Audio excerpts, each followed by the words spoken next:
My soul indeed was delivered from death today. I came onto this platform when my sister-in-law who lives in the US introduced me last year, and since then I've been constant on the prayers, on making all those declarations. The Lord saved me from a ghastly motor accident. I was traveling, going out of town. I was going to attend a conference and also to attend to some matters in court.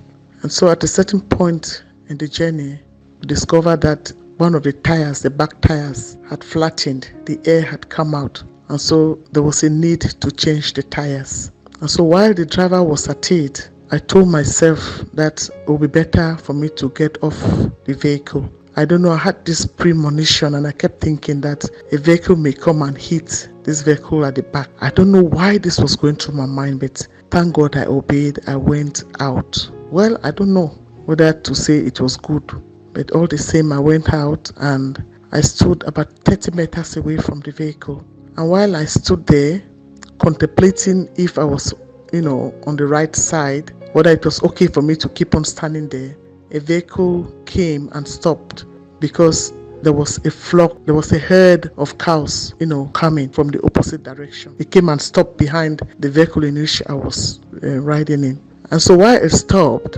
another vehicle, the second one, came, and this one was on high speed. So while I was watching, I just told myself that there is no way it was going to pass, because on this other side, which is normally the wrong side, it cannot overtake on this other side, which is the wrong side. It only has to wait because the cows were still passing. And so it was normal for it to stay behind this first vehicle that had stopped. But behold, when I took my head up, in that split of a second, I noticed that this car was coming directly in front of me. In fact, it had passed this other first vehicle on the wrong side, that is on the right side. It was overtaking this vehicle on the right side and coming towards me. I was just standing at the edge of the road, and at the edge of the road there was a gutter. When I saw that it was coming directly in front of me, I just shifted my body. And so that little action actually helped, because I don't even know how I shifted my body, but I noticed before I knew, the car had hit me and I fell into that gutter, and people started screaming. But you will not believe, no bone, nothing. In fact, one of the headsmen came and stood and was looking at me, and he said, "Bone broke?" I said no, and I climbed out of the gutter. Now, this other gentleman who had come in the first car opened the door of his car and he said, "Mom, come in. Go and get your bags from that vehicle. I will take you to wherever you're going to. I cannot allow you to wait here in this condition." As we were going, he told me that, "Mom, it is God who saved you. As far as I'm concerned, I knew you were dead because I saw everything. So when I saw you rising up from that gutter, I just said, this can be God." He said, "This is more than a testimony." I said, "I know, I serve a living God."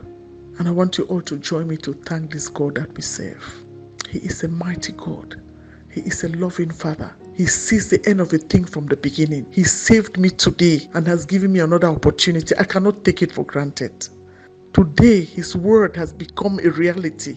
My soul was delivered from death. Pastor Sam, I especially want to thank you for encouraging us every day to make this declaration. My soul is delivered from death. And today, this has become a reality. This has come to pass. Father, I thank you. I can never thank you enough.